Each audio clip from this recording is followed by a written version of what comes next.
Setting a projects folder is simply telling Maya where a file is saved. If I open up this, I can see that in homework, there's nothing. In here, in the examples, I have several different projects folder. I want you to think about this as a file cabinet. All of the files associated with Snowman are in here. All the files that are associated with the computer are in here. All the files that are with the character are in here, etc., etc., etc. Okay, so now, how do I set this properly? Well, I would go like this. I'd go to Maya, File, Set Project, and then I would go to Desktop. This is where that's located, and I'm going to go into Examples.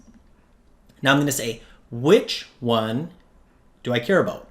Well, if I'm working on Snowman, I can go to Snowman, double click until I see all the folders, click Set.